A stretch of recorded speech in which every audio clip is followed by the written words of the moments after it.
estamos aqui nesta incógnita, nunca se sabe com as ligações de internet, estão aqui muito expectantes, já estamos aqui com a Isabela, a Joana e a Eugénia, do Novitatis Trio. Eu sempre tive esta dúvida, já agora vou aproveitar este momento. Eu pronuncio bem o nome, Novitatis Trio, é assim?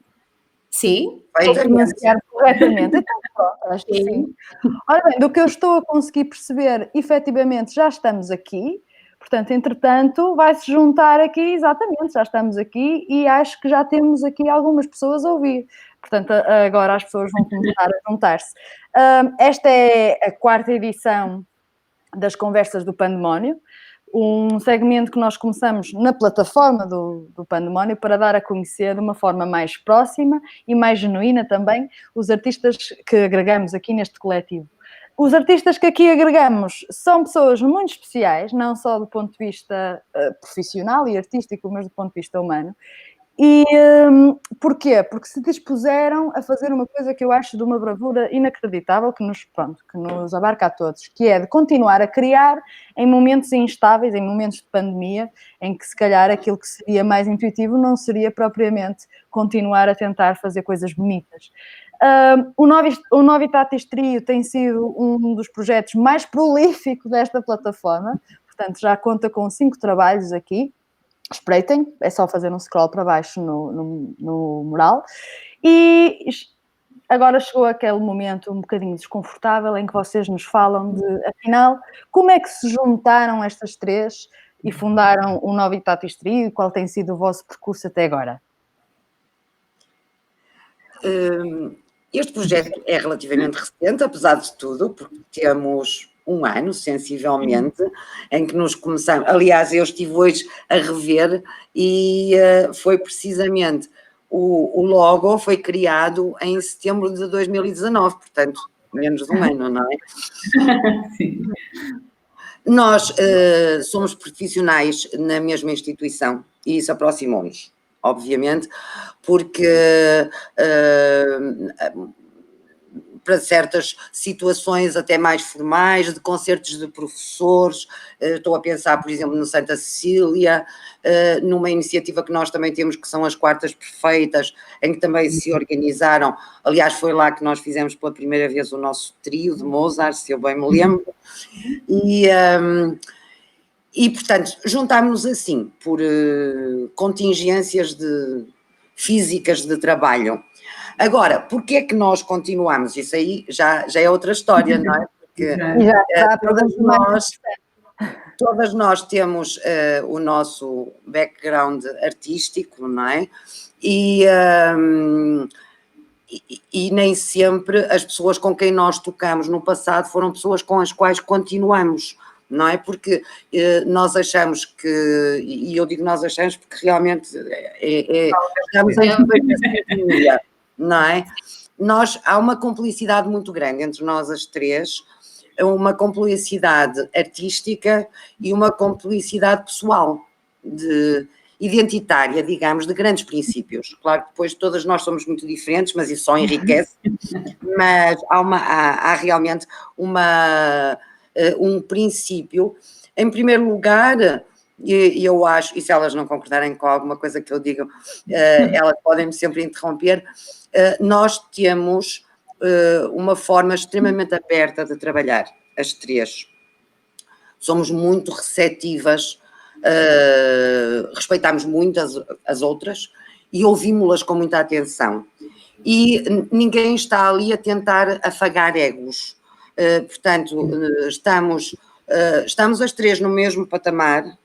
Eu muitas vezes digo a brincar que claro que o piano é sempre mais importante, mas é mesmo para explicar, isto é piada de pianista mesmo, portanto, nós estamos exatamente no mesmo patamar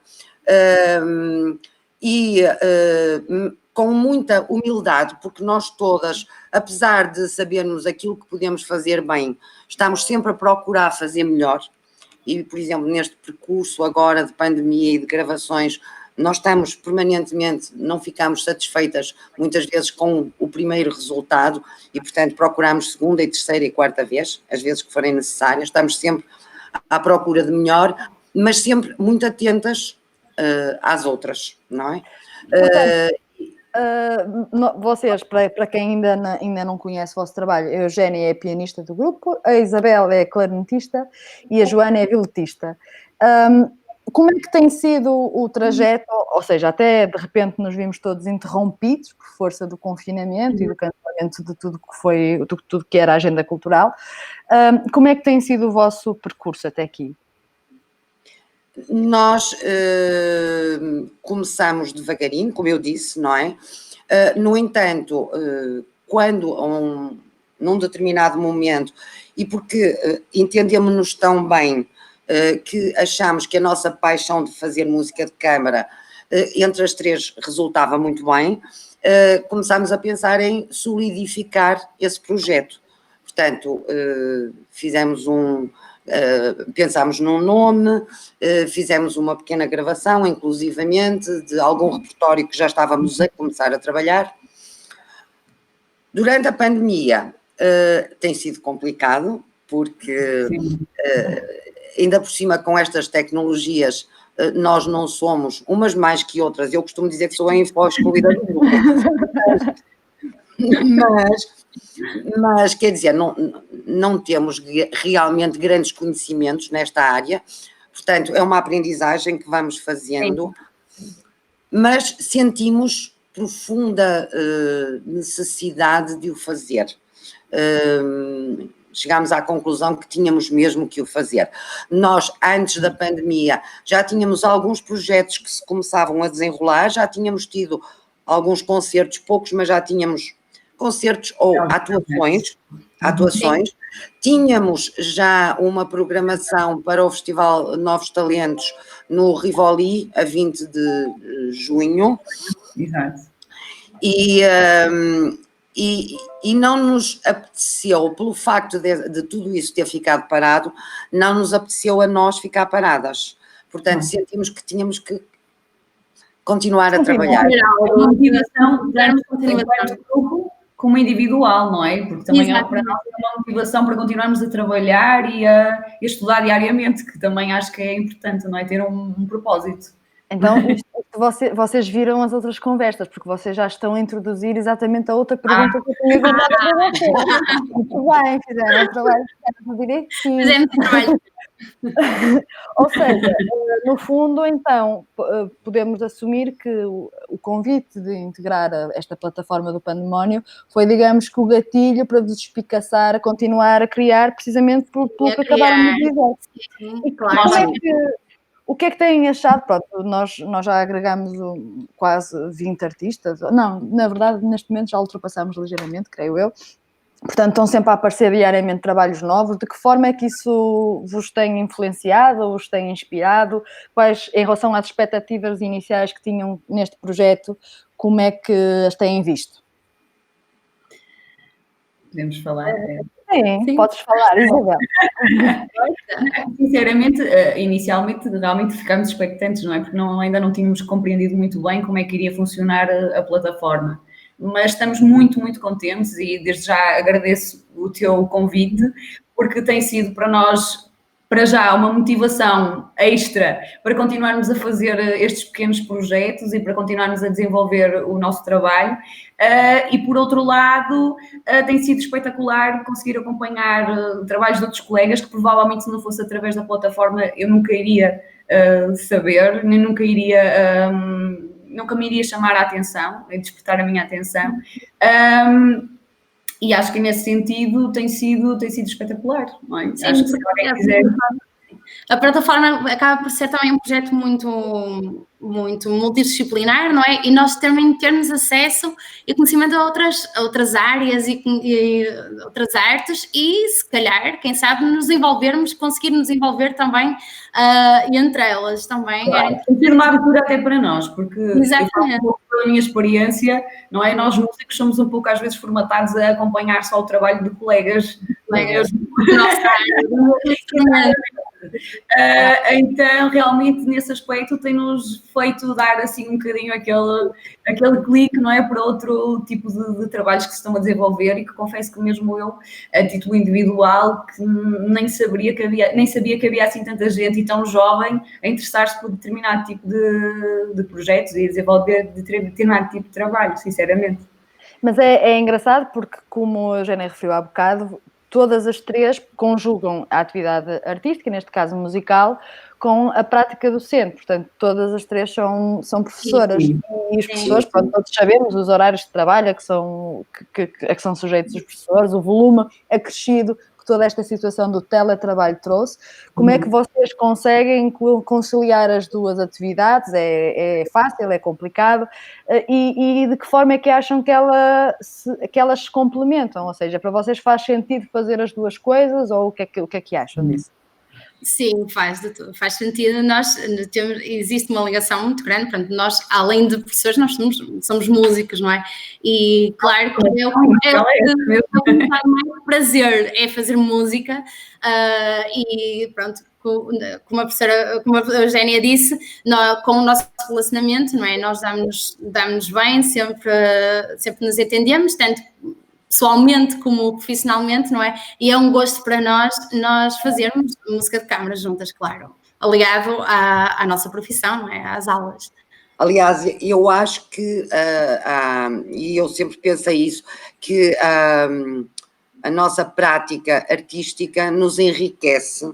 Sim. Embora não seja uma condição sine qua non, há professores que depois praticamente não tocam mais durante o resto da vida, mas eu acho que quando o próprio professor continua a tocar, se enriquece em termos profissionais como docente. E por outro lado, da minha experiência, eu vejo que os alunos gostam muito de ver os seus professores a apresentarem-se também. Portanto, é um pouquinho aqueles níveis de exigência que nós muitas vezes fazemos aos nossos alunos, não é? E aquilo que nós lhes dizemos, que não é fácil o estar em palco, o enfrentar o público, é importante para eles verem que o seu professor faz isso, põe isso em prática, não é? Corre esses riscos, tem esse desafinho na espinha, não é? E portanto, acho que... E nós as três sentimos isso, não é? Gostamos muito de tocar e, portanto, não queremos prescindir. Daí que é uma questão de organização. Mas os músicos são organizados. Claro, tem que ser de formação, não é?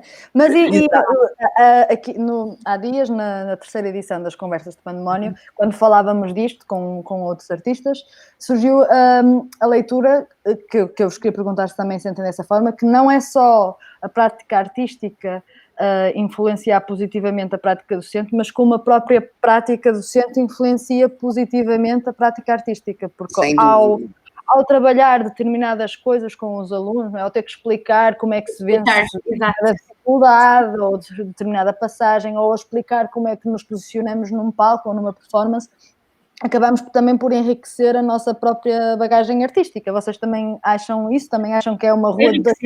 E talvez também ajudar-nos a repensar a nossa forma de estar e de tocar o nosso instrumento, que eu provavelmente durante o processo todo meu académico, poucas vezes parei para pensar, ok, porque é que eu faço isto desta determinada maneira, porque é que a minha colocação, a minha postura, o estar em palco, mesmo coisas mais específicas mais do próprio técnicas, obrigou-nos, se calhar, a prática pedagógica obriga-nos um bocadinho a repensar alguns conceitos que nós, ao tentarmos pensar para ajudar o aluno, estamos às vezes também a ajudar-nos a nós próprios a melhorar algum aspecto mais técnico. Sem dúvida nenhuma.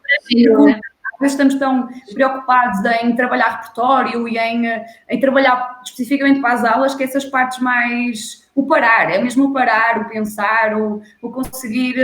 ok, eu quero melhorar o aspecto, sei lá, mais do som, e o facto de estar a pensar isso e a tentar resolver isso para um aluno, também estou a fazê-lo para mim. Não sei se era neste sentido que tu estavas sim, a tentar. Sim, era isso mesmo. Acho que isso acontece, sim. E depois o outro lado, né, quando nós falamos de música erudita, não é, deste campo da música, chamemos-lhe assim, muitas vezes vemos-la conotada com um certo elitismo, por um lado, e com um certo convencionalismo, ou seja,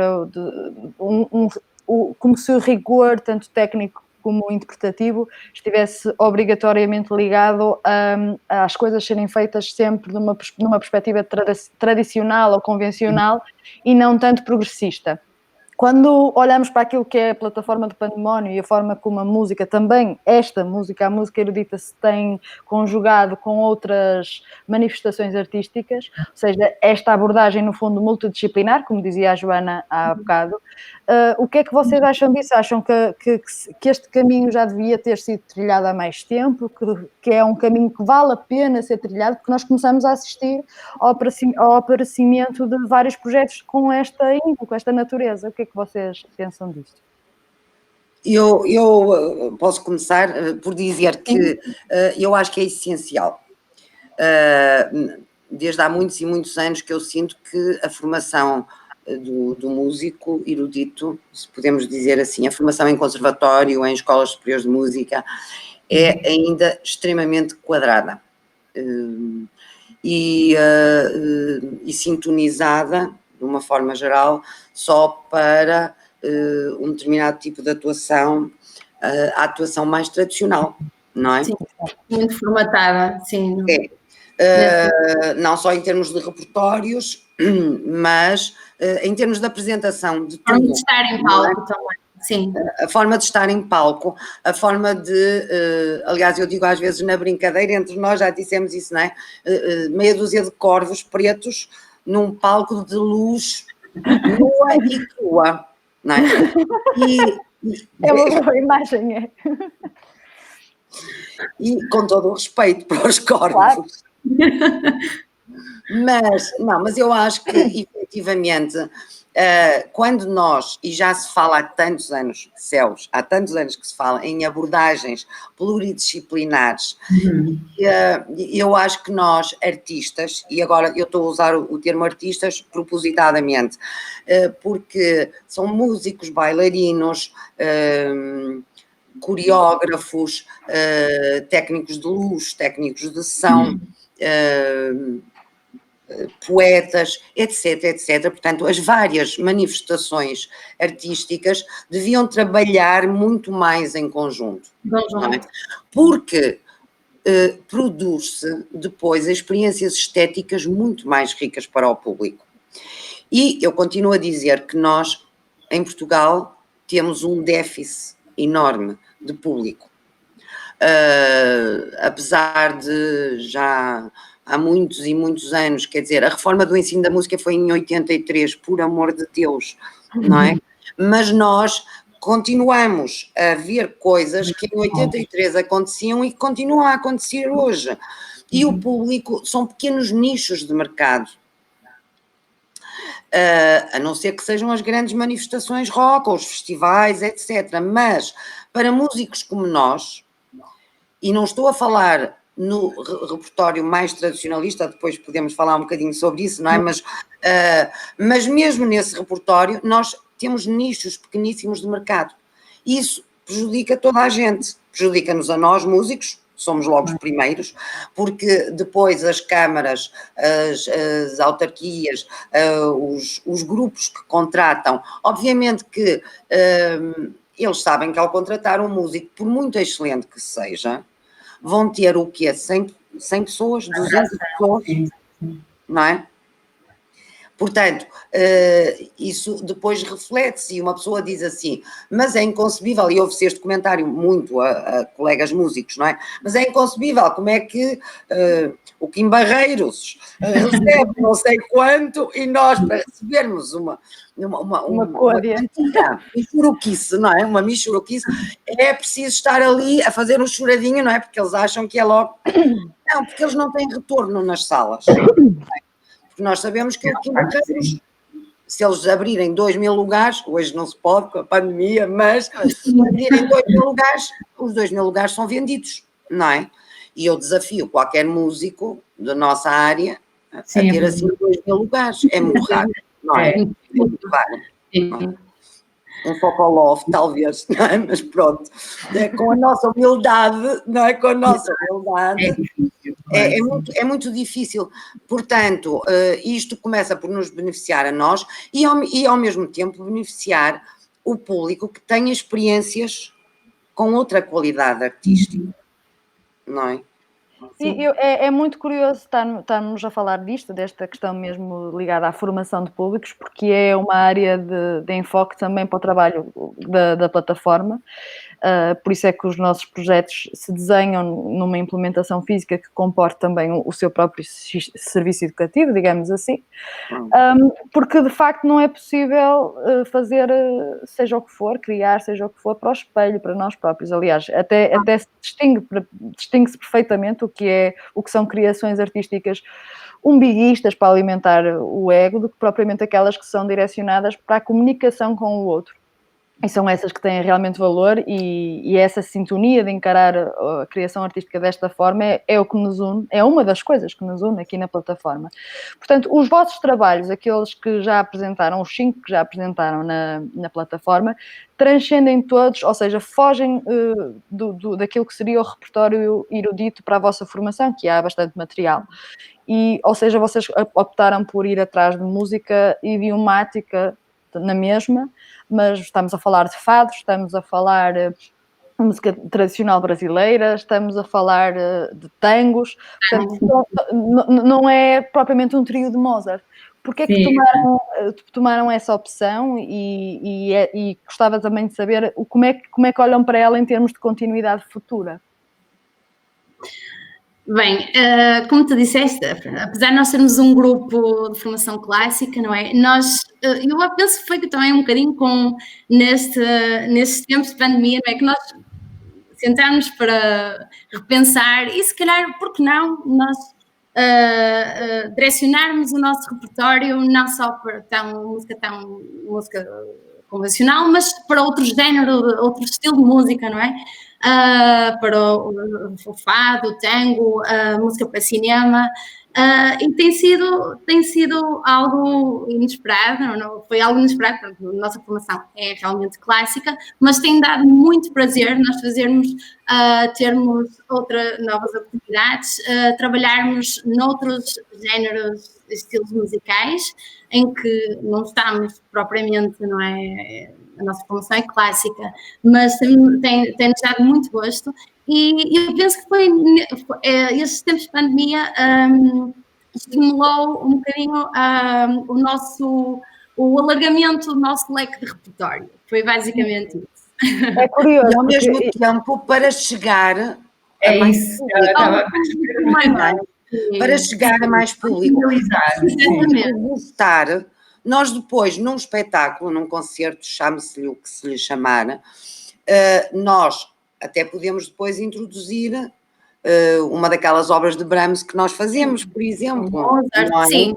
Mas convenientemente doseado. Eu costumo dizer assim, isto é uma atitude pedagógica nossa, porque eu costumo dizer a pessoas que não têm qualquer formação de música, em música, que nunca tiveram um ensino, que nunca tiveram uma abordagem, por favor, não se lhes pode estar a enfiar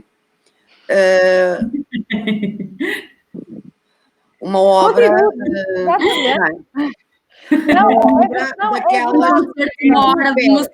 são obras maravilhosas, mas que são super complexas e que as pessoas não chegam, não entendem, porque lhes faltam as bases para ouvir analiticamente essa obra.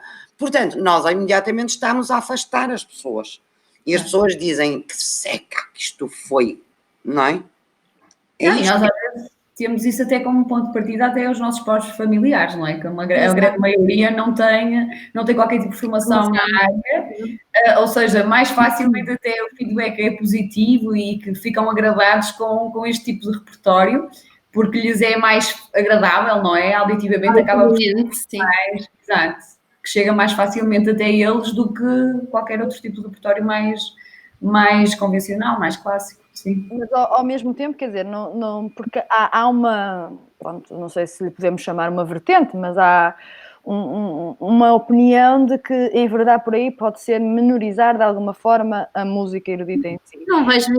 Mas vocês conseguem ver as duas coisas aliadas, vocês conseguem ter vários repertórios diferentes para contextos diferentes e conseguem, além do mais, pensar neles em perspectivas também diferentes, contextos, ou seja, há pessoas que querem obrigatoriamente, como é que eu ia dizer, há projetos, estou a tentar ser politicamente correta, não estou muito habituada a isso, portanto...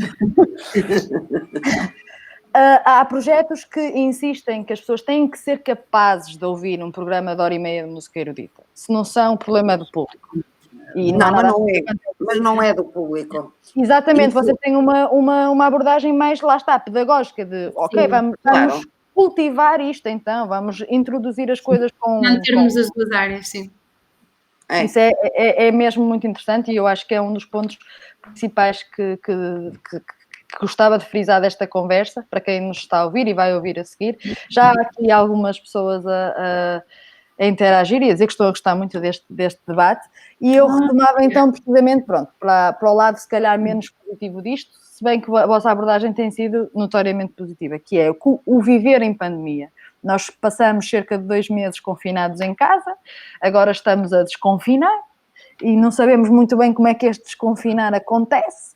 E vocês, durante esse tempo, lá está, lançaram 5 temas novos com vídeo, fizeram tudo em gravações caseiras, tanto a captação áudio como a própria montagem do vídeo, e com ferramentas, quer dizer, as próprias admitiram há pouco que não é a vossa área de expertise, portanto tiveram que descobrir ao mesmo tempo que iam fazendo, e tudo isso tem sido uma aventura, mas ao mesmo tempo tem sido muito, muito bem acolhido pelo público, temos tido um impacto muito positivo dos vossos trabalhos. Portanto, como é que tem sido para vocês, a nível profissional, daquilo que é o Novitatis Trio, mas também, se o quiserem, a nível pessoal, lidar com esta incerteza dos tempos? Tem-nos ajudado, não é? Muito. O facto de estarmos, e eu aí até lhes costumo dizer, mais do que elas, não é? Porque elas são as duas casadas. Eu vivo completamente sozinha e, portanto, de repente eu tenho as 4 paredes para falar, o que pode criar situações de tensão, não é? Portanto, nós tentamos, eu acho que nós todas, nós gostamos de rir, de começar por rir de nós próprias, não é? Portanto, temos sentido de humor, gostamos, brincamos muito umas com as outras e acho que isso é uma atitude muito saudável, mas eu aqui mesmo a rir para as paredes é um bocadinho estranho, pode parecer estranho, não é? E portanto, eu acho que este trabalho que nos manteve, ajudou-nos à nossa lucidez, eu aqui estou a falar por mim, mas acho que elas dirão, ajudou à nossa lucidez, deu-nos algum propósito naqueles momentos mais negros que eu acho que todos tivemos, não é? Toda a população portuguesa e aliás, toda a população mundial, infelizmente, e depois com as televisões a bombardearem com aquelas imagens terríveis, horrorosas, de mortes, de opções, inclusivamente éticas e morais, não é? De quem vivia, quem morria, são acontecimentos de uma violência extrema e eu acho que realmente o nosso trabalho, eu falo por mim, contribuiu imenso para manter a lucidez e alguma esperança ao fundo do túnel, porque eu às vezes, por exemplo, eu dizia a brincar e cheguei-lhes a dizer, se mais alguém me manda daqueles vídeos com arco-íris e vai ficar tudo bem, eu mato a pessoa, eu estrangulo a pessoa no momento em que estou confinado. Eu percebo, eu também me encontrei aí muitas vezes. Não é? Nos momentos em que eu disse isto, eu mato o próximo que me mandar um daqueles vídeos delicodoces de que vai ser tudo muito bom e nós vamos aprender tanto. Eu não me interessa aprender, eu não estou nada interessada. Portanto, pronto, nesses momentos mais difíceis, acho que o nosso trabalho foi fundamental. Mas é engraçado esta perspectiva também, porque normalmente para o público geral nós temos assistido a um refugiar na cultura. Nos últimos, nestes 2 meses, a cultura tem sofrido um abalo gigante, portanto nós temos pessoas neste momento na penúria e a passar situações desgraçadas. Não conseguimos vislumbrar muita esperança, mas ao mesmo tempo, quem não é artista, ou quem não trabalha, não é quem é artista, é quem não trabalha diretamente no meio artístico, seja em que formato for, tem recorrido a este meio de uma forma que se calhar normalmente não recorreria, porque há futebol, porque há café, porque sei lá, porque há muitas outras coisas. E de repente, quando deixa de haver isso, as pessoas consomem cultura. E prova-se que a cultura pode ser uma... Eu não gosto muito de lhe chamar uma indústria, mas pode ser um campo ou um setor que gera uma enorme receita e que está subfinanciada, subaproveitada. Portanto, da mesma forma, é curioso ouvir os próprios artistas, não é? Dizer que criar é o que os salva, no fundo, e saber que a população geral também contribui. Se vocês sentiram que houve, ou não sei se é só uma percepção minha, mas sentiram que houve de repente uma corrida às artes, seja peças de teatro que estavam em arquivo, encomendas de livros, sei lá, muita cultura consumida. Vocês sentiram isso? Sim, eu acho que isso acontece e também muito porque as pessoas também estão mais disponíveis, não é? Estão em casa, à partida também têm mais tempo livre. E o facto, como estavas a dizer há pouco, de não haver o futebol, não haver uma série de outros interesses que a maioria das pessoas não é partilha, faz com que tenha que queira recorrer a este tipo de coisas para não só no entretenimento, até para se enriquecer, não é? Nós próprios acontece também isso, não é?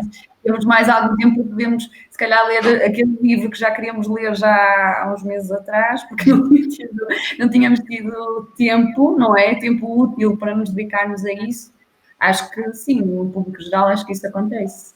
É muito curiosa esta associação entre a capacidade de fruição cultural e artística e a noção de tempo. E tempo, dentro do tempo útil, o tempo que nós podemos investir naquilo em que realmente queremos fazer.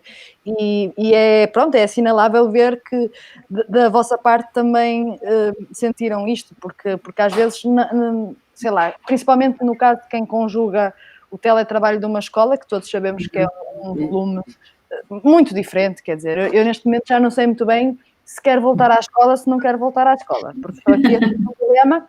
A carga em termos de horário semanal aumentou consideravelmente, porque exige muito mais do professor e mesmo em termos de criatividade propriamente dita. Sim. E ao mesmo tempo parece que como somos nós a gerir o tempo, não é? O nosso tempo sobra para outras coisas que não sobrava. Isso é uma coisa curiosa. E agora, falando disso, do tempo que vamos começar a ter agora diferente à medida que vamos saindo, os vossos projetos profissionais para o Novitatis Trio passam por onde? O que é que vocês almejam fazer? Não. Não quero falar. Força. Não, nós por um lado, queremos alargar repertório, não é? Até porque nós temos uma formação que não existe tanto repertório como isso, repertório original, não é? Obras originais, exato. Pronto, repertório original não existe tanto como isso, portanto, nós já esses, até em termos de pesquisa, não estou a dizer que já o tínhamos tocado tudo, Deus me livre, mas em termos de pesquisa já fizemos uma grande pesquisa sobre isso e já tocámos bastantes coisas, bastantes obras, mas queríamos alargar através de transcrições, de adaptações, não é? E de repertório de vários setores, portanto, continuando nesta linha, não é? Balançando, equilibrando entre um repertório mais conservador, mais tradicional para um músico erudito, com outro repertório mais fora da caixa, chamemos-lhe assim. Sim. Pronto. Depois, pensámos até, já falamos, que seria interessante, por exemplo, desafiar alguns compositores para escreverem, porque há novas gerações de compositores excelentes, muitos deles, e nós achamos que... Era isso que eu ia perguntar, se já tinham pensado em enverdar pela encomenda de obras a esta nova leva de compositores que, pronto, lá está, são conhecidos pela sua abordagem multidisciplinar também.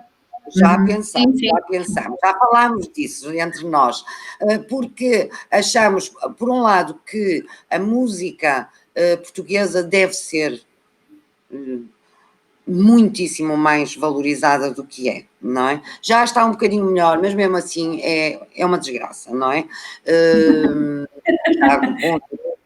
Não, mas é verdade, não é... Mas tem que ser dito conforme a realidade que é a realidade. Tem que ser, não gosto de mastigar as palavras, é assim, é uma desgraça, não é? A maior parte da música portuguesa não é tocada. Ou então são sempre as mesmas obras, sempre os mesmos compositores, não é? Que vão até ali ao princípio do século XX, não é? Se repararem bem. E depois, pronto, eu isto já penso há muito tempo e acho que é fundamental, e somos nós músicos, porque os compositores se escreverem, mas as suas peças ficarem todas no papel, ninguém as tocar, também não adianta de nada, não é? Portanto, eu acho que isso era uma das questões que nós gostaríamos. Gostaríamos também de novas experiências, como a Joana ainda há bocadinho falou, de maior pluridisciplinaridade, e gostaríamos eventualmente de gravar um CD. Sim. Nós gostamos de sonhar. Nossa.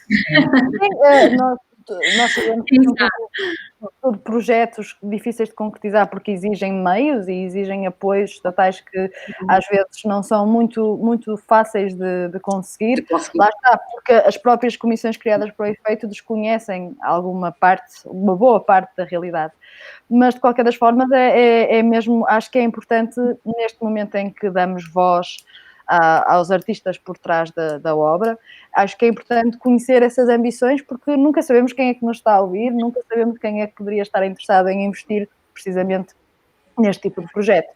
E eu sei, agora na reta final, para terminarmos esta conversa, eu sei que vocês neste momento já têm assim uma surpresa para lançar, assim uma bomba, chamemos-lhe assim, não é? É uma bomba. Sim. É uma que é, desculpa, não bombonzinho. É um bombonzinho. Terminado entre ontem à noite e hoje de manhã, não é, Isabel? Exato. É trabalhar a todo vapor. Portanto, fiquem por aqui, por esta página, porque agora introduzindo numa nota menos secreta, desvendando um bocadinho o véu, o Novitatis Trio tem um novo tema, um novo trabalho para mostrar, e isso vai acontecer ainda hoje, daqui a bocadinho, quando sairmos desta conversa. Portanto, o tic-tac já está a contar. Fiquem pela página, enquanto esperam, podem ir visitando os outros trabalhos que elas já aqui apresentaram e os outros dos outros colegas. A próxima conversa do Pandemónio vai acontecer na segunda-feira, na mesma hora, e a próxima conversa será com as artistas Solange Azevedo e Marta Ferreira, com ambas muito ligadas ao domínio do vídeo, mas a Solange provém do meio musical também, e a Marta é atriz de formação. Para continuarem a seguir o trabalho do Novitatis, nós na página da plataforma do Pandemónio temos toda a informação de contacto, os canais de YouTube. É importante, depois de assistir a este momento de conversas, para quem ainda não vos conhece, não conhece o vosso trabalho, eu gosto sempre de chamar a atenção que ele já está ali, é só ir ver e procurar, porque eu acho que se vão surpreender, e só me resta de facto agradecer vocês terem tido a disponibilidade de estar aqui connosco nesta pequena conversa hoje, e principalmente, claro, de estarem tão em sintonia com aquilo que a plataforma do Pandemónio representa e quer alcançar. Por isso, agradeço mesmo muito. Não sei se querem deixar mais alguma nota final antes de cortarmos a emissão. Alguma coisa que me tenha falhado, eu já não me lembro bem do alinhamento. Eu acho que não há nada de novidade a acrescentar, só mesmo agradecer-te também esta oportunidade que nos estás a dar a nós enquanto trio e por termos a possibilidade e a oportunidade também de divulgarmos o nosso trabalho, também aos outros colegas, aos outros artistas, que também chegar até eles, acho que isso também é interessante. E pronto, e agradecer-te por tudo. E acho que depois desta conversa fica já lançado assim um mote para uma colaboração com alguém de outra área. Os colegas estão todos a ouvir, nós ouvimos todos uns aos outros, já sabem. É com tudo O Novi Tatis Trio está completamente receptivo a novas propostas de colaboração. Fica a nota. Muito obrigada por estarem aqui connosco. Obrigada, Isabel e Joana. E muito obrigada a quem esteve a ver este direto. Não se esqueçam, o próximo é já na próxima segunda-feira. Obrigada e tchau. Adeus. Tchau.